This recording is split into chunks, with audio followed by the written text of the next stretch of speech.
Okay guys, as promised, I'm going to go ahead and make a video over all of the lectures that we've had so far, just for everybody who has been absent or maybe just needs a little refresher. So let's go ahead and get started. This is day one, what we did in class. It's Introduction to Anatomy and Physiology. Okay, so we had started out the class by more or less defining what anatomy and physiology actually is. And so when you hear the word anatomy and physiology, it has two words associated with it because it has two meanings.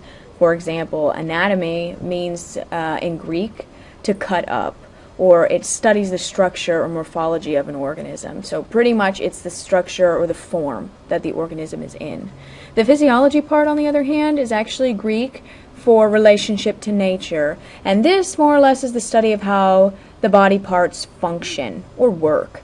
So in essence, anatomy and physiology just boils down to the form of something and its function, and together they make a well-organized unit.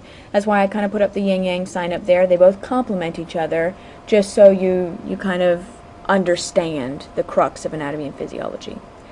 We went in over a little bit of the history of it, and I had started out saying that anatomy and physiology is not just necessarily used for health and studying the body. Once upon a time, it was actually used for art. A lot of well-known artists, one being Leonardo da Vinci, actually had drew what we call the Vitruvian Man in 1490, and that it more or less, it shows the structures of the human, but it shows it in a very artistic way. And so, again, the body is just not always studied for science purposes, it can also be studied for art. The next one that we kind of talk about in our lineup was what happened way long time ago, back in 460 BC. And there was this guy, this philosopher named Hippocrates, and he believed that a human's health was dependent on the four fluids in his mind that made up a human.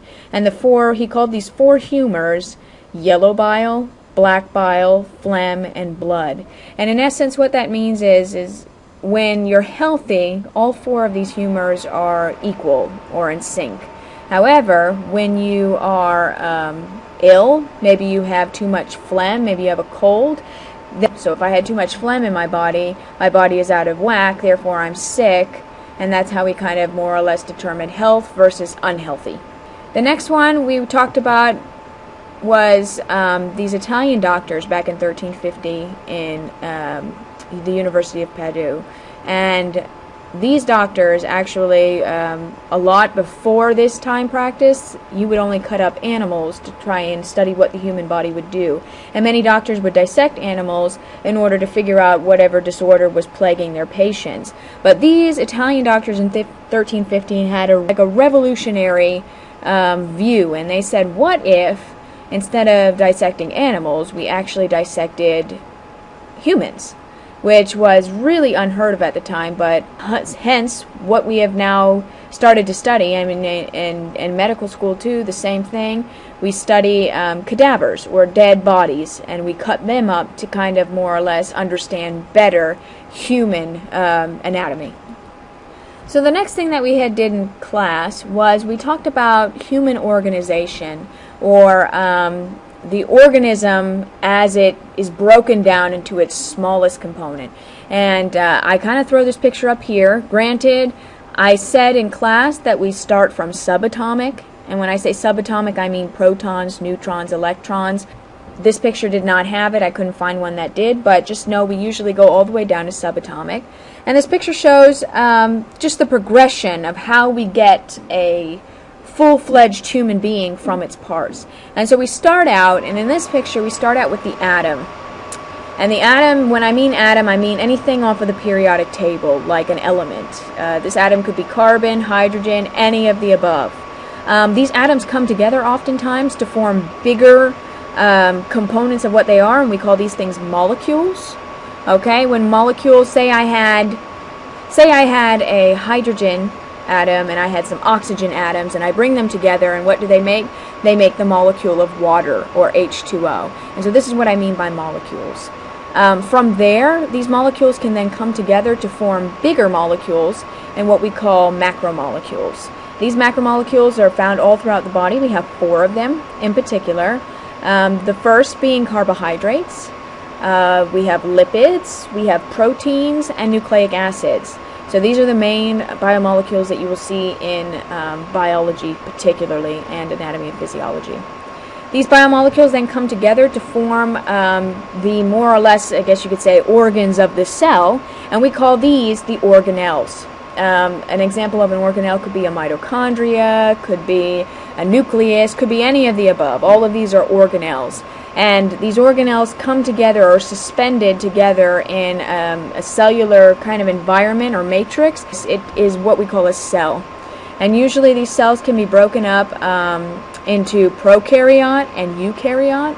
When I say prokaryote, I mean like bacteria, something that does not have a nucleus. While on the other hand, eukaryotic organisms, these eukaryotic cells hold nucleus. So you can break a eukaryotic cell down further into a new category, meaning plant cells versus animal cells. These are all very good examples of cells. I even saw some students on their paper say like a blood cell or a white blood cell or something like that. Yes, these are all examples of cells we find in the body. The next one up, we have these cells that work together to form functional units called tissue. Now, tissue, we have 4 different types of tissue in the body. We have epithelial tissue, which is more or less kind of like skin tissue, or tissue that makes up our organs, things like that. We have connective tissue. Connective tissue would be something like cartilage. So we have muscular tissue that more or less composes all of our muscles in the body. And finally, we have nervous tissue, which again is what builds the majority of our nervous system. When we think of nervous system, we mean brain, things like that. Now these tissues come together and they form what we know as organs. I asked that you can make any example of an organ in a body. What's on the screen is actually a stomach. You could have said a heart, you could have said anything in this. Then, all these organs, they come together, and a lot of them come together to make a common use or a common function. And we call these commonalities, when all these organs come together for one purpose, an organ system. And what you actually see on the picture here is the digestive system. And so we have lots of different systems in the body. We have the muscular system, the nervous system, lots of different organ systems within the body. And they all come together ultimately to make us, the organism. So the next thing I want to talk about is a little bit of the characteristics of life. So there are 10 characteristics of life that actually make us living, breathing humans, and all other types of organisms, they also do this, but since this is a human anatomy and physiology course, I'm going to do it as it relates to humans. So the first characteristic of life is movement.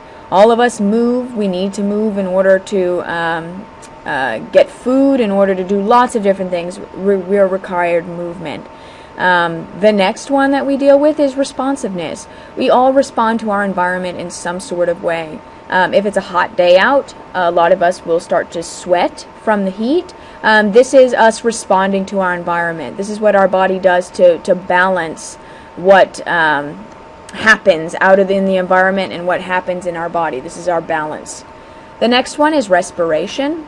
Respiration is not just talking about when you're breathing. Actually, this form of respiration is where we bring molecules together to make energy, things like that. So we bring together carbon dioxide and water and energy to make food, like sugars and glucose and stuff that we use in our body in order to maintain our life. The next one down is growth, which is usually pretty self-explanatory. All of us have grown from when we were infants and whatnot. Even if you're not growing maybe physically now from the sense of a height, getting taller, you actually are still growing older. So we're always in this constant state of growth. The last one on this page is reproduction. All of you got here from some sort of form of reproduction that had occurred. And of course, reproduction happens in all organisms if you want to actually procreate the race, as a reproduction is a big characteristic of life. The final 5 that we have on here, 4 on this page actually more or less work with each other, so I'm going to go through those 4 first. Let's start out with the digestion. We all digest. This is why we eat. We digest so that we can break down the food and get the minerals and the nutrients that we actually need out of the food. The way that we get these minerals and nutrients from the food is by a process of absorption. Our cells actually have the ability to extract the useful parts that we can actually use to make cells or to make whatever we need to make, and discards the rest of it. So the process of taking out what we need is absorption. The next one down I want to talk about is assimilation. Assimilation is when we use these components, these nutrients and things like that. We already extracted it from the food, and now we use these to build up new things that we need, like cells or tissues or things that our body needs to repair itself or whatnot, or just make new. And we call this process of using these materials and components assimilation. The last one that kind of goes along with this theme is everybody's favorite, excretion. It's very important that we excrete out what we do not need or take in from our food. We do not hold on to this. Everybody excretes in some form or another. It's very important that we do excrete in order to keep our system healthy and running. The last characteristic of life on this page is circulation. All of you are very aware of how circulation works because all of your hearts are beating.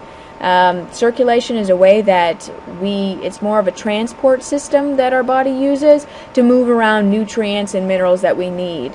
Nutrients, minerals, anything that needs to get to different parts of the body just more or less kind of hitches a ride on vascular system. It circulates all throughout our body, and that's how it gets to the places that it needs. So circulation is a huge part of characteristics of life. The next thing that we're going to talk about is the maintenance of life. It's not good enough just to be characterized as alive. You need to be able to maintain the life that you have. So there's 5 different components that go into the maintenance of life. The first being water. We are made up of, majority of our cells are made up of water, and so water is a big part of maintaining our life. If we become dehydrated to the point of we're starting to cause problems in our body, you'll see a lot of your organ systems will begin to shut down. Dehydration is a big thing. We can't go more than about 3 days without water. So if you're not getting water from some source, eventually it will take a toll on your body and you can potentially die. The next one down is oxygen. We are all human beings, and more importantly, we are all aerobic creatures. Aerobic meaning we require oxygen in order to continue all of our body processes and systems that we do. So oxygen is a huge portion of maintaining our life. The next one I want to talk about, and I made a note, I said it's heat, but it's not to be mistaken for temperature. So heat and temperature are actually not the same thing, although many people think it is. Heat is an actual energy source. Temperature is the way that we measure that energy source. So the heat is the energy, but the temperature is just the reading of that energy. So for example, there's a lot of heat energy that is coming from the sun and things like that, which warm up the earth. That's actual heat energy. But in order for us to quantify that heat energy, we take a temperature of it and we measure how much of the heat energy is there. And we can do this in Celsius, Fahrenheit, whatever. The next one down is all about food. So this is my favorite maintenance of life, and many people's favorite maintenance of life. Without food, we would die too. We need food in order to get the proper nutrients and minerals that we need to have our body functioning properly. So without food, eventually you would die. So it's a big portion of maintaining your life. The last one I want to talk about is pressure. And I don't mean like pressure that you feel when you're having to take a big exam. I mean the pressure of like what's all around you in the environment. And what we call this pressure is atmospheric pressure.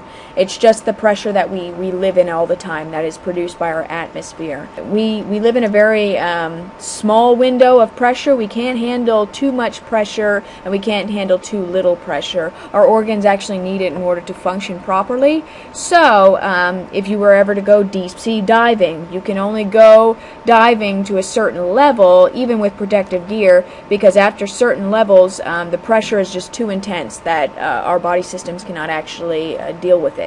So again, pressure is a big part of maintaining our life.